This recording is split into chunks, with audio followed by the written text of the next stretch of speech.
Thank you.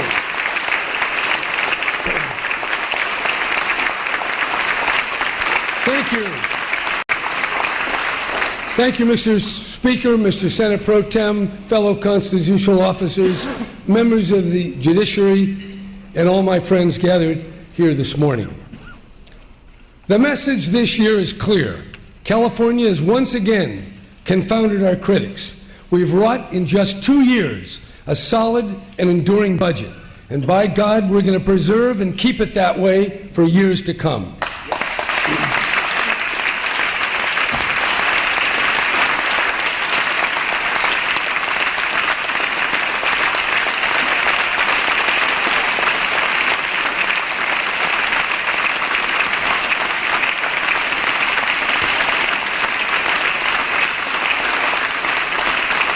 Now let's not applaud too much. This is my longest speech. We're not going to get out of here if we don't keep moving. Against those who take pleasure seeing of our demise, California did the impossible. You, the legislature, did it. You cast difficult votes to cut billions from the state budget. You curbed prison spending through an historic realignment, and you reformed and reduced the state's long-term pension liabilities. Then, the citizens of California, using their inherent political power under the Constitution, finished the task. They embraced the new taxes of Proposition 30 by a healthy margin of 55 to 44%.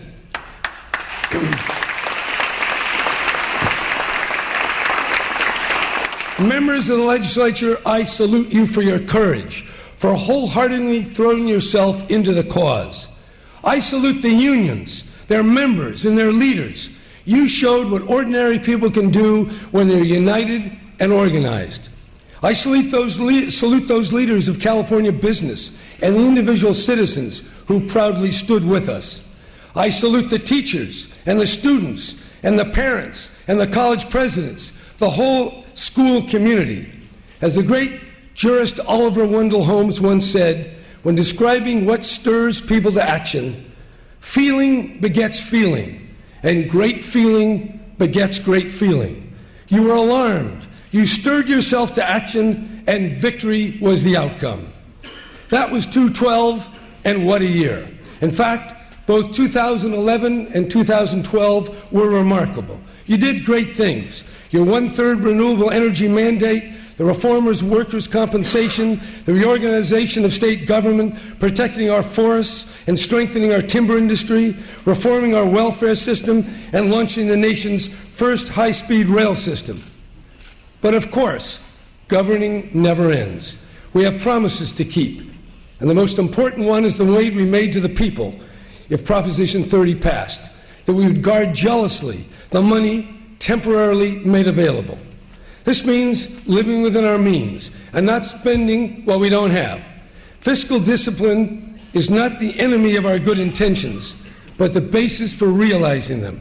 It's cruel to lead people on by expanding good programs only to cut them back when the funding disappears. This isn't progress. It's not even progressive. It's an illusion. The stop and go, the boom and bust serves no one. We're not going back there. This budget is balanced, but great risks and uncertainties lie ahead.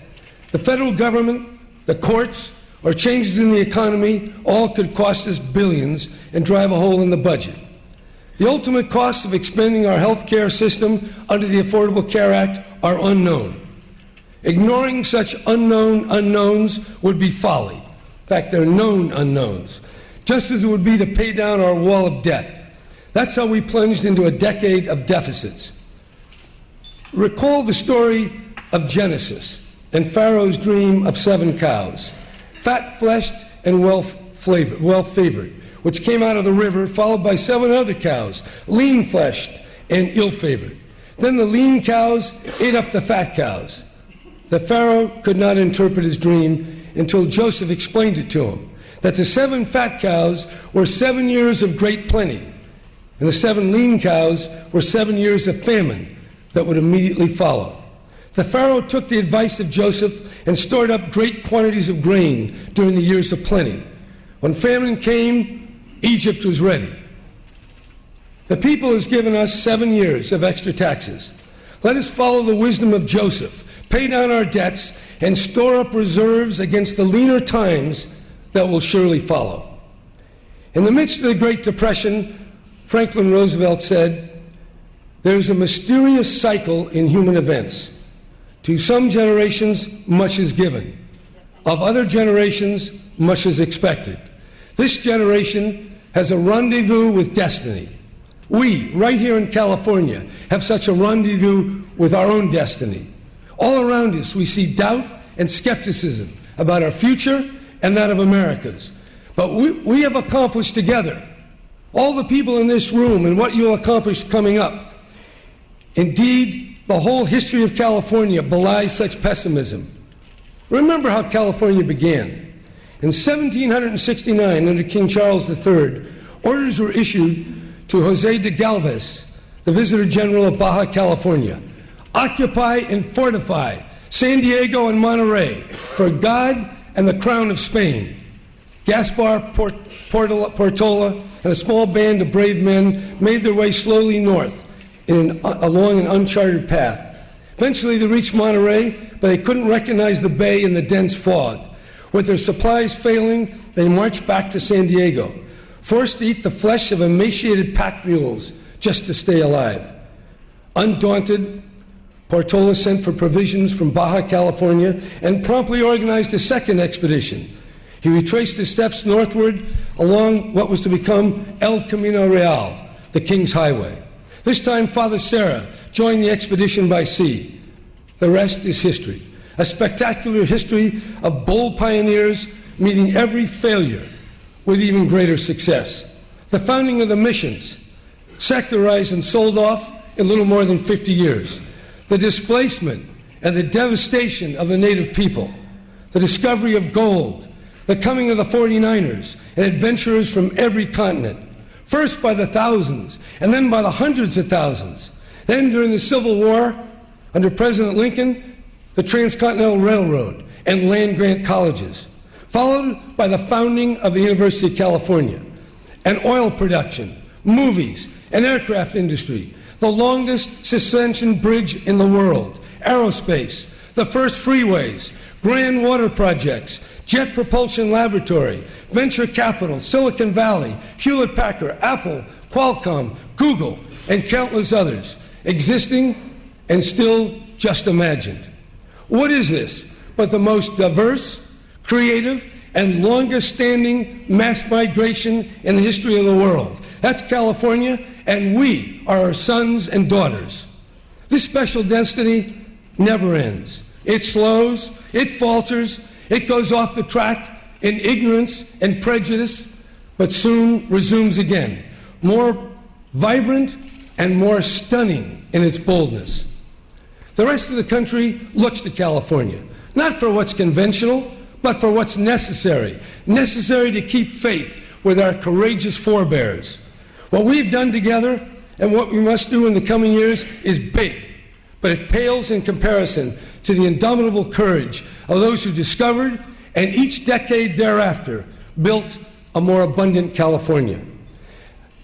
As legislators, it's your duty and privilege to pass laws, but what we need to do for our future will require more than producing hundreds of new laws each year.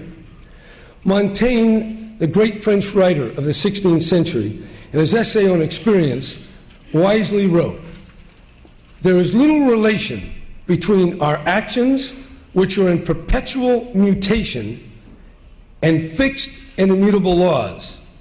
The most desirable laws are those that are the rarest, simplest, and most general. And I even think that it would be better to have none at all than to have them in such numbers as we have. Constantly expanding the coercive power of government by adding each year so many minute prescriptions to our already detailed and turgid legal system overshadows other aspects of public service. Individual creativity and direct leadership must also play a part. We do this not by commanding thou shalt or thou shalt not through a new law, but by tapping into the persuasive power that can inspire and organize people. Lay the 10 Commandments next to the Education Code, and you'll see how far we've diverged in approach and content from that which forms the basis of our legal system. In the right order of things, education, the early fashioning of character and the formation of conscience, comes before legislation. Nothing is more determinative of our future than how we teach our children. If we fail at this, we will sow growing social chaos and inequality that no law can rectify. In California's public schools, there are 6 million students, 300,000 teachers, all subject to tens of thousands of laws and regulations. In addition to the teachers in the classroom, we have a principal in every school, a superintendent, and a governing board for each school district. Then we have the state superintendent and the State Board of Education, which makes rules and approves endless waivers, often of laws which you just passed. Then there's the Congress, which passes laws like No Child Left Behind. And finally, the Federal Department of Education, whose rules, audits, and fines reach into every classroom in America, where 60 million students study, not 6. Add to this fact that 3 million California school-age children speak a language at home other than English, and more than 2 million live in poverty. And we have a funding system that is overly complex, bureaucratically driven, and deeply inequitable. That's the state of affairs today. The laws that are in fashion demand tightly constrained curricula and reams of accountability data. All the better if it requires quiz bits of information, regurgitated at regular intervals and stored in vast computers. Performance metrics, of course, are invoked like talismans. Distant authorities crack the whip, demanding quantitative measures and a stark single number to encapsulate the precise achievement level of every child. We seem to think that education is a thing, like a vaccine, that can be designed from afar and simply injected into our children.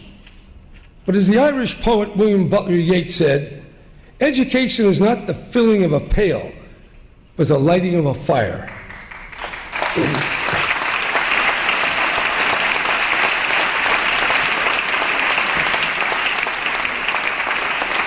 This year, as you consider new education laws, I ask you to consider the principle of subsidiarity.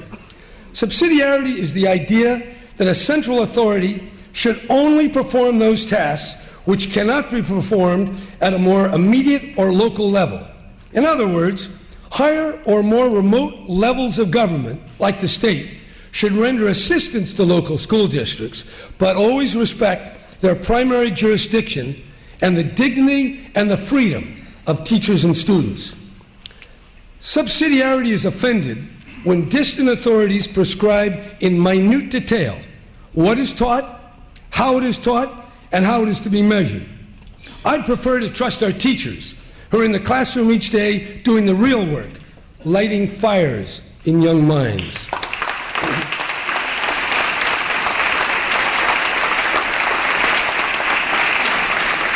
My 2013 budget lays out the case for cutting categorical programs and putting maximum authority and discretion back at the local level with school boards.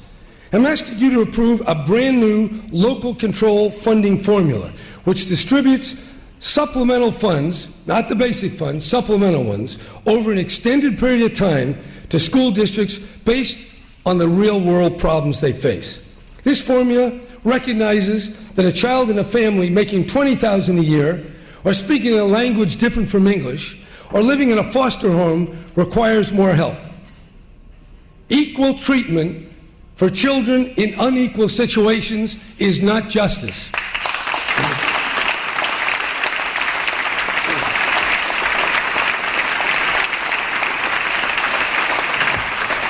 With respect to higher education, cost pressures are relentless, and many students can't get the classes that they need. 500,000 fewer students this year enrolled in the community colleges than in 2008. Graduation in 4 years is the exception, and transition from one segment to the other is difficult. The University of California, the Cal State system, and the community colleges are all working on this. The key here is thoughtful change, working with the faculty and the college presidents. But tuition increases are not the answer. I'm not going to let the students of California become the default financiers of our colleges and universities.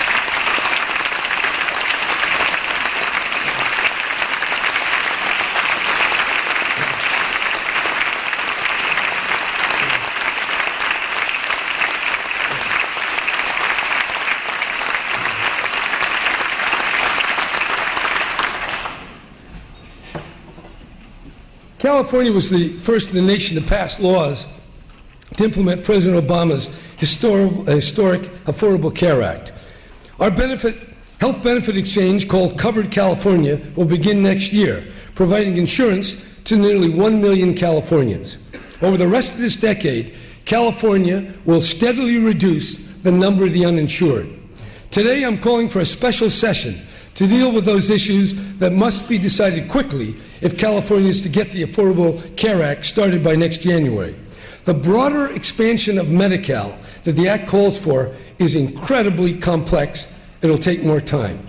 Working out the right relationship with the counties will test our ingenuity and will not be achieved overnight. Given the costs involved, great prudence should guide every step of the way. California lost 1.3 million jobs in the Great Recession, but we're coming back at a faster pace than the national average. The new Office of Business and Economic Development, GoBiz, and thank you, John, it's your bill, one of the good bills, directly assisted more than 5,000 companies this past year. One of those companies was Samsung Semiconductor, headquartered in Korea. Working with the city of San Jose and Santa Clara County, GoBiz persuaded Samsung to locate their only research and development facility in the world right here in California. The new facility in San Jose will place up to 5,000 people in high-skill, high-wage jobs. We also leveled the field on internet sales taxes, paving the way for over 1,000 new jobs at new Amazon distribution centers in Patterson and San Bernardino, and now Tracy.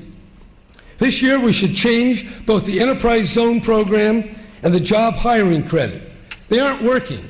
We also need to rethink and streamline our regulatory procedures, particularly the California Environmental Quality Act. Our approach needs to be based more on consistent standards that provide greater certainty and cut needless delays. California's exports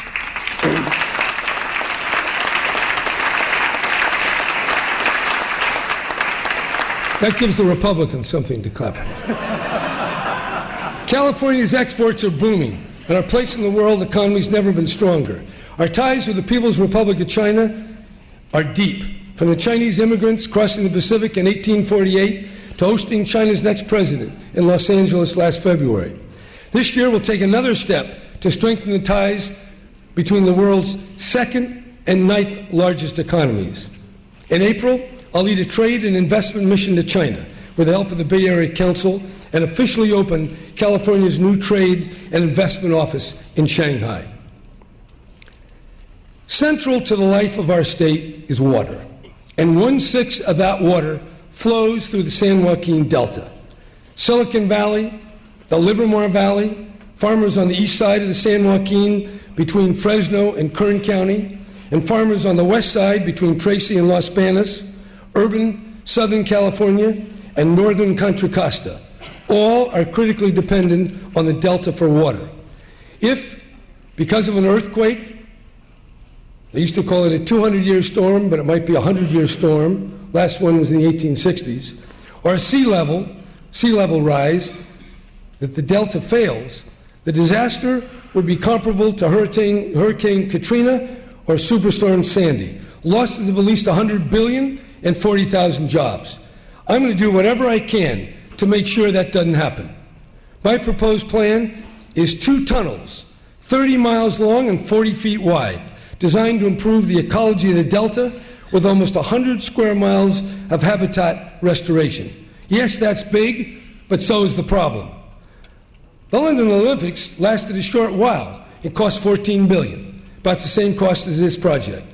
But this project will serve Californians for hundreds of years. When we think about California's future, no long-term liability presents as greater danger to our well-being as the buildup of carbon dioxide and other greenhouse gases in the atmosphere. According to the latest report from the World Bank, carbon dioxide emissions are the highest in 15 million years. At today's emissions rate, the planet could warm by more than 7 degrees Fahrenheit by the end of the century, an event unknown in human experience. Some of you are going to be around for that. I won't. California is extremely vulnerable because of our Mediterranean climate, long coastline, and reliance on snowpack for so much of our water supply. Tipping points can be reached before we even know we've passed them. This is a different kind of challenge than we ever faced. It requires acting now, even though the worst consequences are perhaps decades in the future. Again, California is leading the way. We're reducing emissions as required by AB 32, and we'll meet our goal of getting carbon emissions to 1990 levels by 2020. Key to our efforts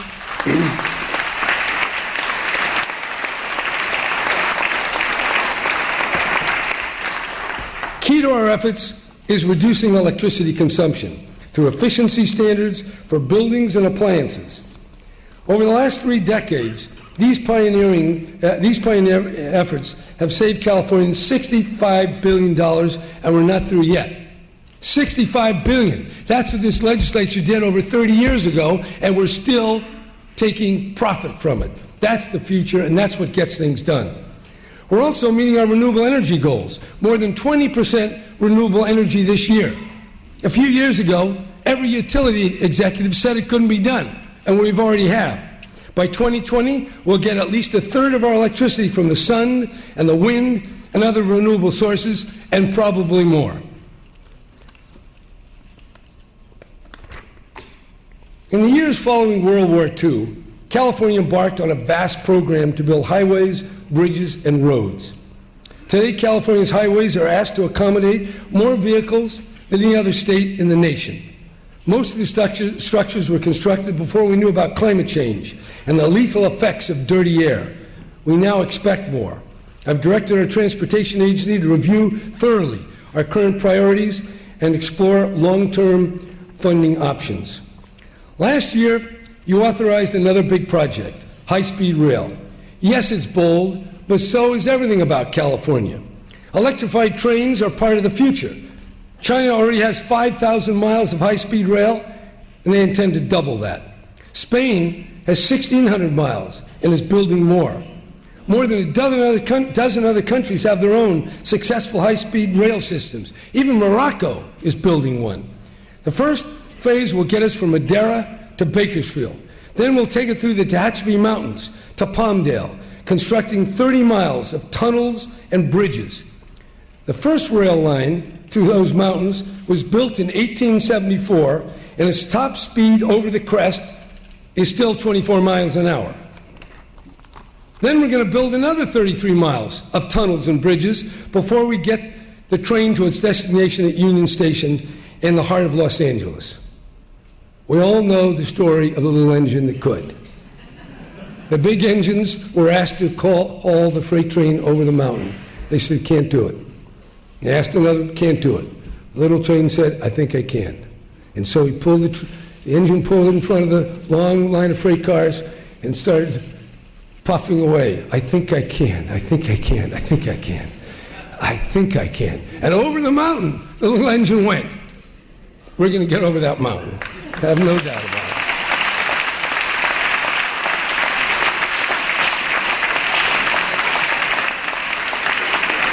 it. It's taken great perseverance to get us this far. I signed the original high-speed rail authority in 1982, more than 30 years ago. In 2013, we finally break ground and start construction. This is my 11th year in the job. I've never been more excited. 2 years ago, they were writing our obituary. Well, it didn't happen. California is back, its budget is balanced, and we're on the move. Let's get it done. Thank you.